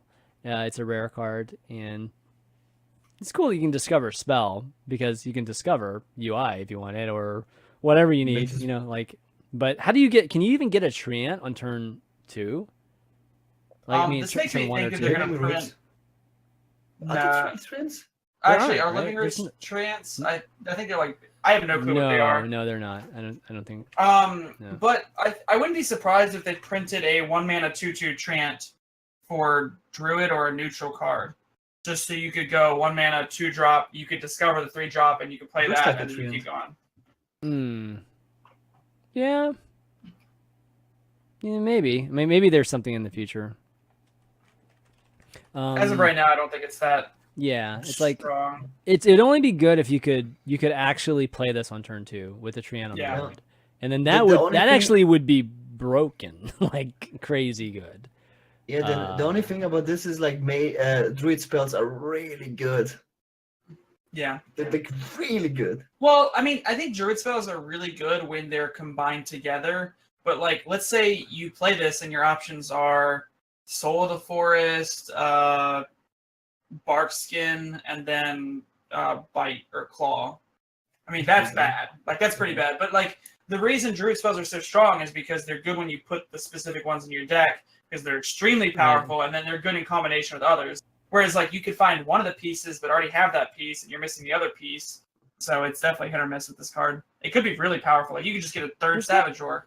Yeah, I feel like there's a good chance that, I mean, you got 3 shots at it, right? There's a good chance you're going to get one that you That's need, fair. or, I mean, it's not even one that's in your deck. You could just get one period that you could need.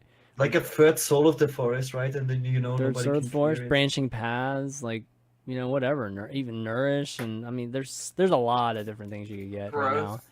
Yeah, there's not that many bad spells right now for Druid. I'd have to like really take a look. I don't know. I think there is a There's couple a lot bad of bad spells. We spells. just don't play them. Like, for instance, you get Moonfire, Barkskin, Claw, Bite, Nash. I mean, Bite and Nash, but those first 2 are actually spells in Nash certain anymore. decks right now. So, right? Like, That's okay, true. Nash but you and wouldn't Bite, play sure, them I'll give you in the those. deck that but- plays this. Yeah. It's just well- The drawback is just too huge. I think like we had good 2-drops for Druid before, but you always went back to playing Wildcraft because it's just so much better. I think Druid just wants to Wildcraft turn 2. Yeah. And you would want to play this in a deck like a Spiteful Druid or like some freaking Token Druid. I don't know, that doesn't. Yeah. It just doesn't fit well in the class. Ooh, Spiteful Druid, they get Savage Roar now. That's the deck I want. Oh, baby. Oh, Oh, baby. Problem is you God. have to get 3 hands That's out sick. somehow without playing a spell. That's All when they right. print the 1-mana 2/2. We're fine. All right, We're we saved the rolling. best for last right here. Okay, so we've got 4 mana, 3/4, and yet another Druid card, like legendary one. It's Phlebidinous Floop, which is another tongue twister, which is going to be great watching people have to say that. But while in your hand, this is a 3/4 copy of the last minion you played. So it's got that kind of Chameleos or whatever, like it actually changes into whatever card, like the following, or every time you play a card, it turns into basically the minion, that you played. So people thinking about Malagus, you play a Malagus, the thing turns into like basically a Malagus, with the text, and you're able to basically play Malagus for cheaper, at least a part of Malagus that you really care about, which is the effect. And I mean, I think there's a lot of applications of this, whether it's like high end or even just kind of moderate. This card is super flexible. So, what are the kind of abusive things that you guys see from this card? Hadronox? Hydronox. We were talking about that earlier, right? Hydronox usually comes out with Oakenar, right? So No. If you if you think about it, it stays the last card you played. So if you play Hadronox and then it gets polymorphed, can't you just play a 4-mana Hadronox the next turn and cube it? It was the last minion you played. Yes, that is how it works. That's broken. I mean, you can get That's another like- Hydronox, but generally you don't play Hydronox, right? So in this Who case, I cares? guess You you will play would. Yeah, Hydronox. I guess in this case you would just It's play broken. Hydronox. I You think have a the, guaranteed combo. I think that's good. I think the issue with it is that typically the deck runs Oaken Summons and Master Oakheart, which can pull this card. So I think that's kind of like a hindrance, but I still think it's like powerful. I think the best implication for this card is currently Mali Druid, because there's so many good cards you can copy in Mali Druid that just makes so much sense. And even if you don't like copy it, you can just play it as a 4-mana 3/4 against aggro, which is solid, which is like sometimes better than Twig because you just contest the board better.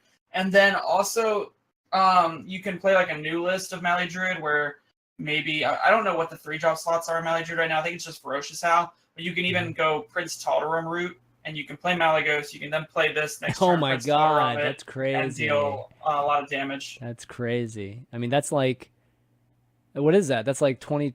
Wait, how much damage is that? It's That's not 6, more 6. because you could already play double faces or Taldarum faceless. Oh. But it buffs the Oh, Taldarum, yeah. Taldarum plus this plus Innovate, because then you can play Swipe and plus double Moonfire, and that Or is it means you don't have to play Faceless in your deck anymore, because Faceless is obviously very clunky and more. It's like heavier, it's so 51 damage. it's a lot of damage. Yeah, That's enough to win. That's all that Yeah, matters. it's more than 30. That's all that It's more matters. than 30. Yeah, exactly. So yeah, this card I think is one of the strongest cards, if not the strongest card I've seen so far from the expansion, and it's Druid. So it's like, Yay! all right. Yes, All right. Druid. Druid needed. Finally, expansion with Druid will be good. Man, Jesus Christ. Yeah, like Druid needed this. I know. We just need another archetype. You know what? I actually think there'll probably be another archetype that comes from it. I don't know exactly what it is, but You can probably play Yeah. next Druid. you know what you and do? You Token play Druid Spiteful and- Summoner like Druid. This is another Spiteful Summoner. You card. just play Spiteful No, Summoner. no, Just just play keep it- 4 minutes Spiteful Summoner. Just keep throwing those down, baby. This Oh is my like the god. Twitch chat beforehand. or you go Crazy. Vicious Fledgling, and then when Vicious Fledgling dies, you play this as a 3/4 Vicious Fledgling. Yeah, that's pretty good. Just play two summoners beforehand. I mean, Lol. see, that's what I mean. It's like there's all these applications of it. It's so versatile. That My favorite's the it's- Arcane Tyrant one. Hey, Arcane Times do pretty good too. You play a 3/4/0, right? Like it's just like it's all good. I mean, it anyways, yeah. There's a lot of ways to play this. I think that it's like an auto ad. Even if like, oh, it's not perfectly. Yeah, you can play a 4-mana Hatcher as well. A what? Like a Dragon Dragon Hatcher. Hatcher. Or like Yeah. another No, Oak Okar. You can play Yeah, Okar, you can play Okar, Hatcher. I need to Dude, Okar. every single big druid and taunt druid, Broken. yeah, minion can be enhanced by this. I mean, it's just so it's just broken. insane. I mean, the only 4-mana you know Lich King. only bad things are what Dr. J said. It's just like the Oaken summons and you have to wait on Oakheart. Oaken Oh, Heart. boo, So boo. No, it's because the thing is, if you play Master Oakheart, you just win. Everyone knows that. Like even if you pull Hard Rock, so boo So if boo, you play pull Hard 2, Rock, you just super win. you just ultra win. stupid, man. What? You just win. Yeah, Just yeah, win, Lo. yeah. Okay, well, see, really interesting cards though. At least like a Interesting, yeah. lot of things to talk about, but we'll see if they're good or not. Like the mechanics are at least trying. Like even with Super Collider, it might not be good, but they're clearly taking into account like positioning even more, and with the whatever the floop, we're talking about just even sequencing of cards, and that's another element that we don't really do that much of right now, right this second, right? Like where a value of a card is dependent upon the sequence of how you're playing it. So, that I think that could be pretty interesting too. And we're just the beginning. This is like how many cards? I mean, we've probably only seen like 15 cards, right, so far, something like that. We have not seen that many. Yeah, we haven't even seen that many. Okay, so it might be. Yeah, so we've got at least 100 cards coming, so it's gonna We be got a lot. an amazing. I'm sure next week is going to be crazy. Oh, and I'm not even sure I'm going to be here next week. We might have to do the show early, Gaara, because I think Next week is Seed Story Cup. I'm traveling on Wednesday. Oh I don't yeah, know if I can- so maybe we can do it early. I'm traveling too to New York. maybe for on Tuesday. Overwatch stuff. Yeah, maybe we might have to do the Valueton on Tuesday next week, guys. So just kind of give you heads up before we actually say this at the very end, where some of you guys aren't going to be here. But I spent a lot of time on that. Let's kind of move through. Before we do, I just want to give a shout out to a bunch of our patrons that support the show. I just want to remind folks that not only is the show at hsreplay.net show, which means that Valueton is a HS Replay show. It's not just like sponsored. Some people think it's actually sponsored, but no. It's actually hsreplay.net. So that's why we talk about it so much on the show and all that good stuff. But also, we're obviously supported by the patrons too, and that doesn't change. Like it still matters a lot to us, guys. So want to thank the patrons that support the show each and every week, because you guys are amazing, and there are a lot of people that have been long-time patrons. Mike T, our legendary producer, of course, Devin Y, Engine S, Raydan, Feldy Fox, Old Man Rib, Johnson C, Vince F, Nicholas B, Eric C, Davasaurus, Juan P, and Nick B. Thanks so much, guys. You guys are, I mean, some of these people have been patrons for like years now, and like they continue doing it, and seriously, we wouldn't be able to do the show without you guys. So yeah, if you're interested, love the show, go and take a look at the Patreon at patreon.com/Valuetown and make a pledge, because it really helps us out. All right, HCT Oakland, why don't we just kind of cover that and do Q&A pretty quickly here. But Dr. J, you're at HCT, obviously huge win for Tarei. I mean, we're, I think a lot of people, especially in NA, you could kind of tell just how everybody kind of grouped around him at the end of it too, and a lot of like very familiar faces in LA or in NA, congratulating and stuff. But we're talking about one of the old guards of NA. I mean, he is the guy that is always there, just like you don't hear about Tarei all year, and then all of a sudden he's there, like at the very end, and you're like, man, Tarei's like literally in contention, for world championships or whatever every single year. And it was really cool, finally seeing him, like at the forefront winning an event and just kind of hearing him. I thought his interview was like one of the most endearing things, I've seen, just in terms of the interviews, period, in HCT this year. So Dr. J, you finished top 32 in the tournament. So overall, how was the event? Maybe even talk about, you're good friends with Tarei. So like, how was, this win and everything?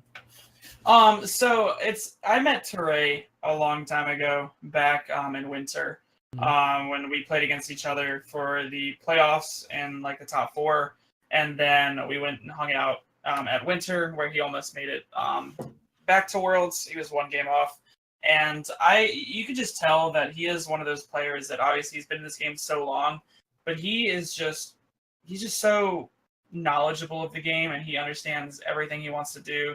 And he's just one of the best technical players I've ever seen. I do think he does make he made like a couple mistakes on stream, but he's also just a very nervous guy, and it's part of his personality. He's just a great guy to be around. He second guesses his plays, which I actually think makes him very strong as a player. Like, he never says like my line is the definitive best line. He always sits there and evaluates every single line and then comes to a conclusion of what he thinks is the best. And even after the game, when the line could have just been hero power on 2 with nothing else at hand, he's like, did I want a hero power on 2? I don't know, maybe not. And he's just very knowledgeable. He's a great guy to be around. He really deserved this out of a lot of people in the Hearthstone scene. He has been in here so long and has done so much for the scene. Yeah. And has just been one of the best players for such a long time that I think this is just a long time coming for him. And I'm really glad he got his win. I'm really glad just to get to hang out with him that weekend. It was great. Gary, do you know Tarei at all? I forget if you do or not. Not really. Of course, I have to. You the do. Whole Magic Amy thing. Yeah, that's true. That's the one thing that people remember about Tarei, and that's a shame too, because he's been such a great player for a long time. Everybody brings up that whole meme and scenario. I never met him though, like, unfortunately, because he's not. I think he has never been to Europe. I don't think he's ever been to a European tour stop or anything.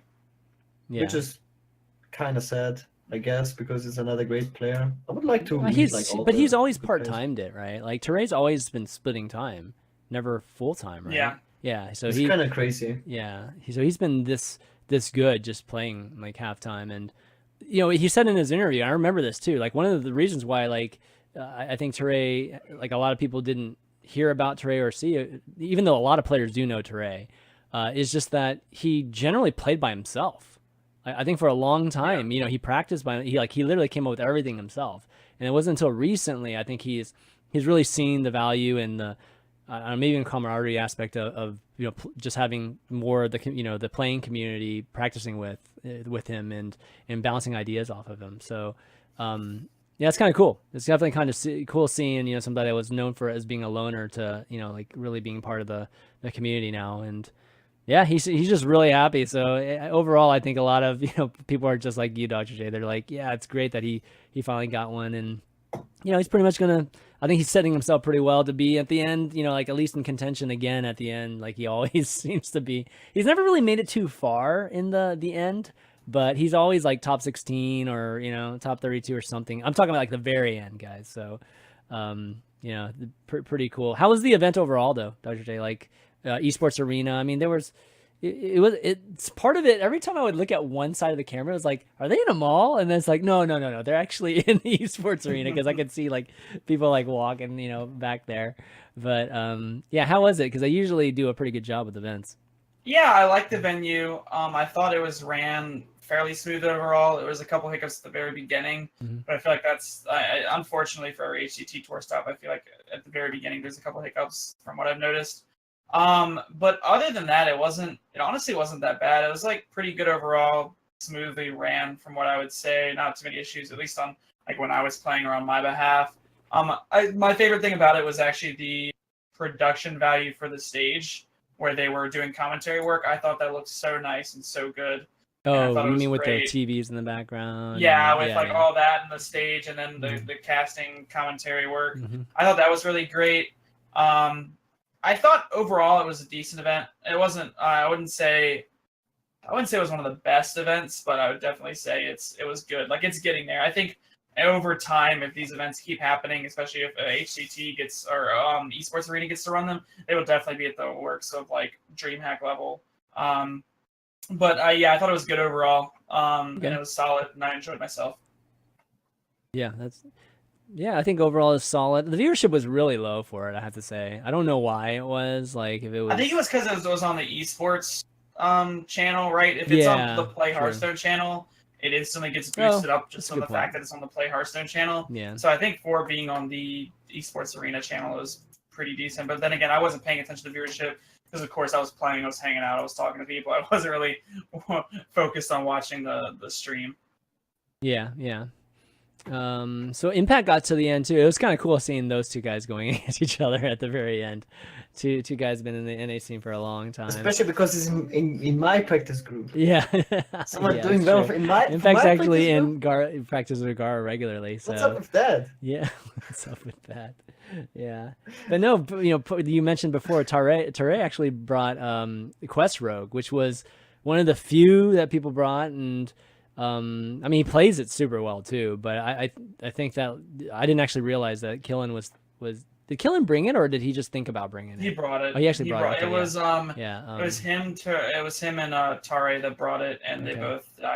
Killen did not do well, but he had aggro lineups. He's still in that aggro lineup, but so pretty cool that Quest Rogue still has some viability, against these kind of slower decks. Still makes sense. I mean, I think everybody knows that, like generally from the standpoint of how the decks match up. So actually seeing it in practice was a different thing too. We didn't see it at the end though. I was kind of bummed about that. I think that his last two matches, I don't think we got a chance to see the Quest Rogue. He was like banned. Yeah, I was banned both times. Yeah. It's like, dang it, everybody's just talking about it. We didn't get a chance to. I only saw it like once, I think.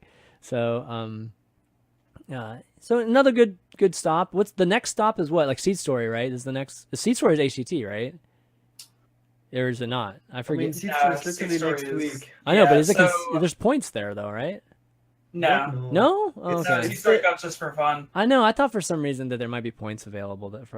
Because they also organize an HCT qualifier. Oh, okay. Maybe that's TV for Germany. Yeah. The next official tour stops are going to be Japan's top 16 will play out next weekend. Oh, right. At the same time, I think, as Seed Story.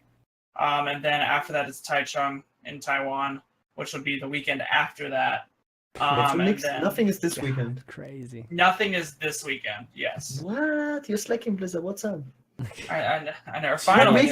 Can't keep up with all these, man. This is like a lot. Like it's a lot, but at the same time, it's kind of good. Like usually I'm not a real big fan of like oversaturation. Not if you're from Europe, because you're forced to go to all of them. Okay. Yeah, but as a spectator, okay. I think it's nice because we're starting to see this kind of consistency, right, in the people that are going. I don't think it's like set up to be like super consistent for the players. It just happens that these players are all the ones that are supported too.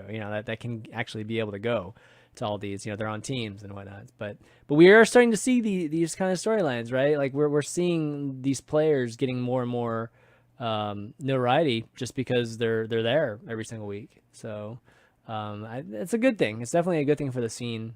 And hopefully it continues. We'll see. By the end of the year, we'll see if anybody has any of these teams have money left to keep sending these players like to all around the world, because it's definitely not cheap.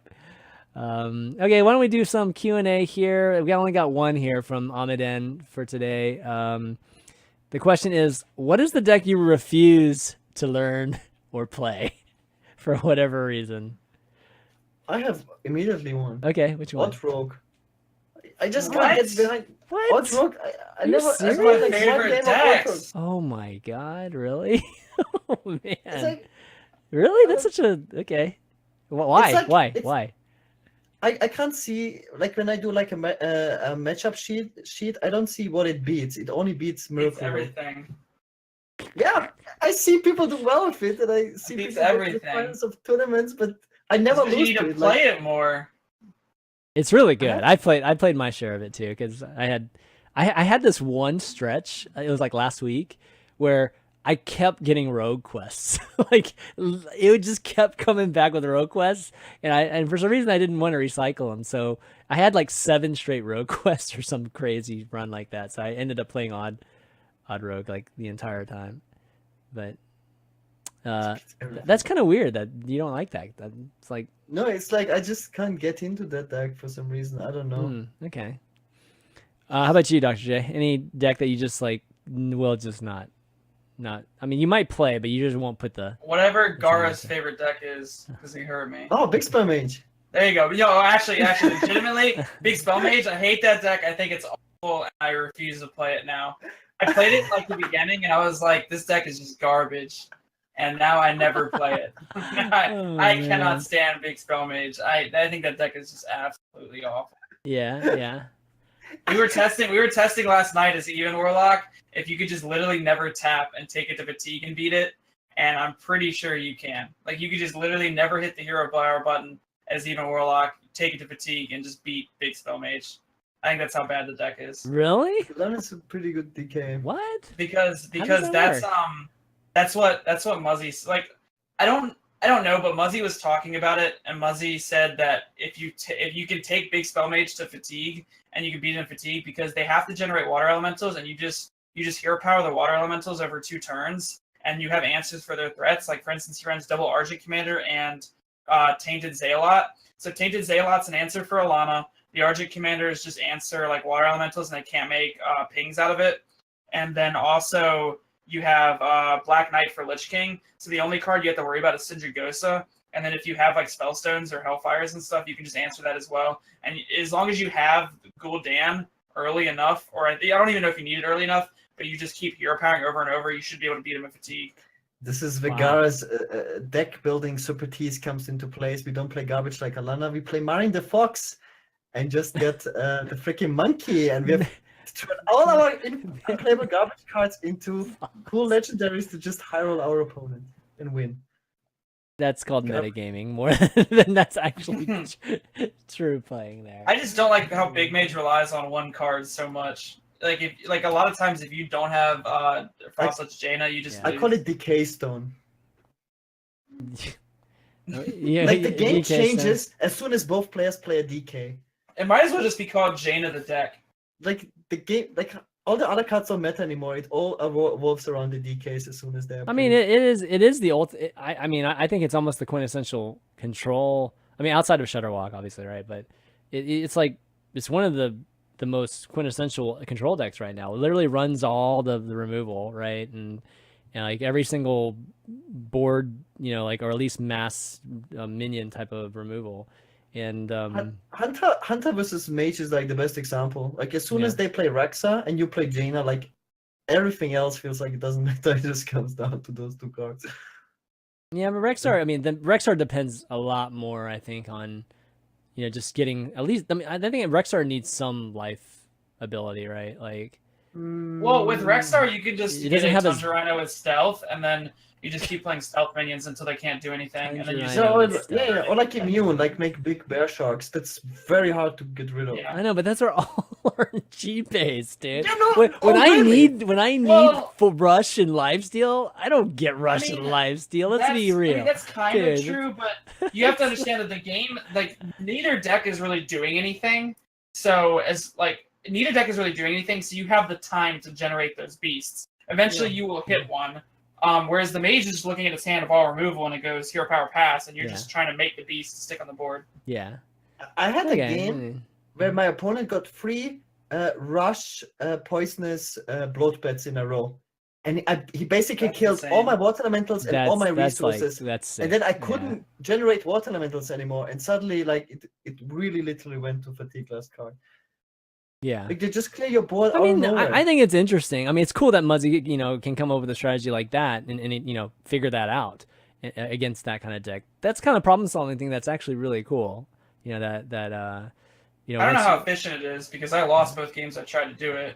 But I think it can be done. Well, I think you have to you probably have to know like, even the early turns like super well, or like, oh yeah, Exactly. you I don't can't think take I this. knew it as well as Muzzy, Yeah. so I was trying to do it. And I was Yeah. like, I took the big mage to 8 fatigue, and then I finally died. But I think obviously I played it wrong. Yeah. There's probably in some a turns. turn or two you probably could have gotten less damage, taken less damage or something from. I find it even yeah. cooler that I have like a counter to that. Though.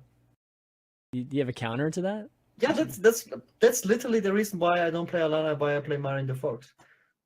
Because it just gives you the most seriously value. play Mara the Fox For like 2 months already. I played it in the I didn't last know 3 that. tournaments. You didn't tell me that. I didn't realize that. I didn't realize you played Mara. That's dude. the reason. Like Yeah. because high legend players, like top 10 legend players, they play really, really good.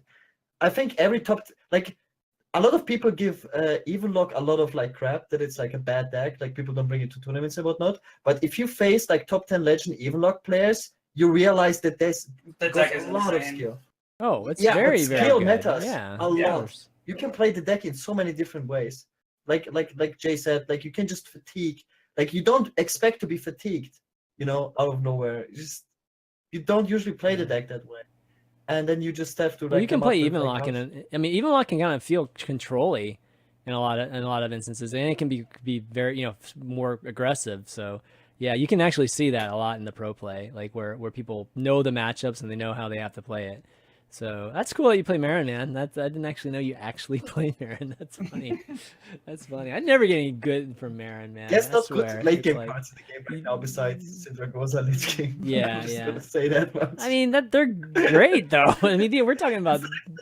I mean you still got when you got cards that like infinitely draw. I mean that you're not gonna. All 4 outcomes are good. That's the thing. Yeah. And I'm pretty sure I don't know the HS replay stats because they're behind closed doors, but I'm pretty sure there is different percentage on all the outcomes. I'm pretty sure to get the draw 1 card that gives you like infinite copies is like the rarest one. Oh, you're talking about just like the percentage it draws? Oh, Yeah. I mean, I can check for you, but I'm almost sure those were. I think we might have checked it at one point. No, I didn't. I never checked Marin. I checked something else for somebody. I'm pretty sure you get the monkey most of the time. Mhm.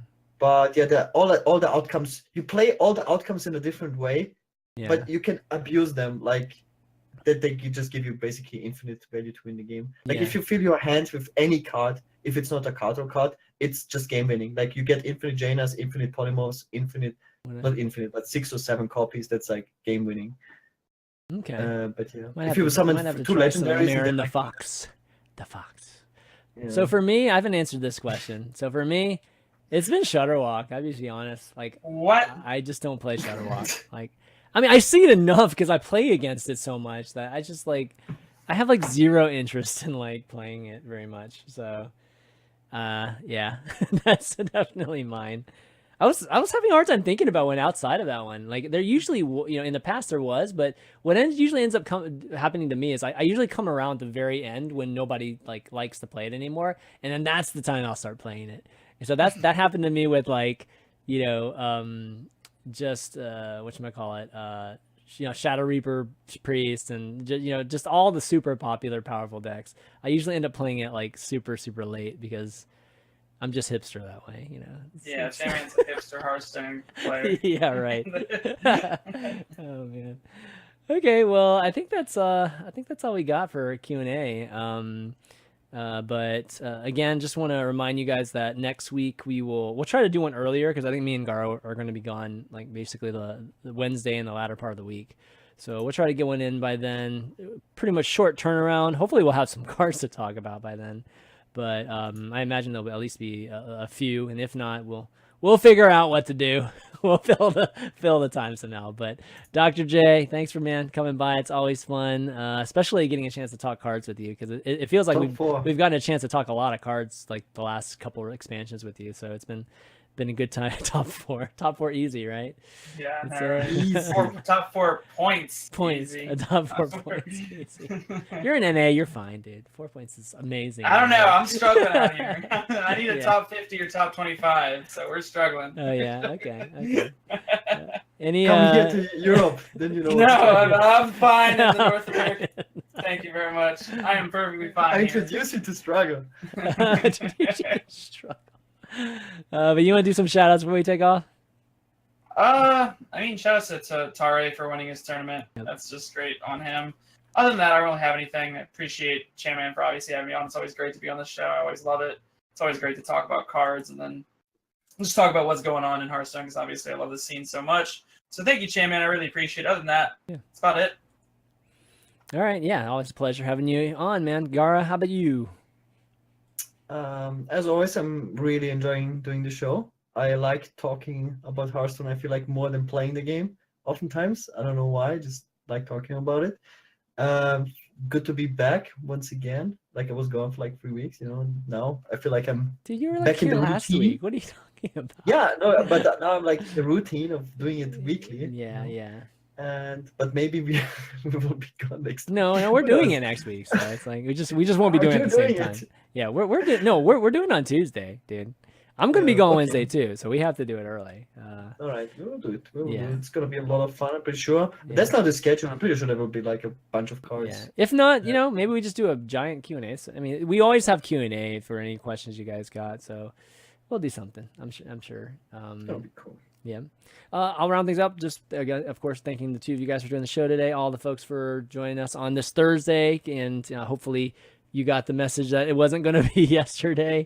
But you can find the show as usual on all the audio channels like iTunes and Google Play and Spotify and SoundCloud.com/ChanmanV. Just search for Valuetown or search for Hearthstone. You'll see us. If you like the show, be sure to also leave a review like on those channels. So helps us out or helps people find Valuetown if they're looking for a Hearthstone podcast. And then you can find this VOD on youtube.com/HSReplayNet or on ChanmanV, either one right now.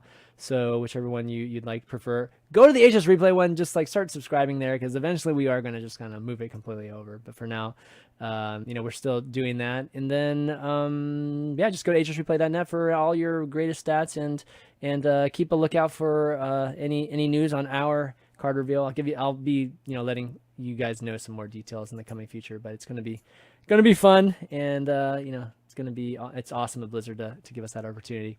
But that's gonna be it, guys. Oh, one last thing, we did a streamer showdown yesterday. The VOD's up on youtube.com/ChanmanV. Go watch that. It was a lot of fun with Disguised Toast Trump and Pathra. So if you didn't catch it, go there, check it out, and that's going to be it, guys, for Valuetown this week. So, for DrJikininki, Gaara, and myself, ChanmanV, we'll see you next week.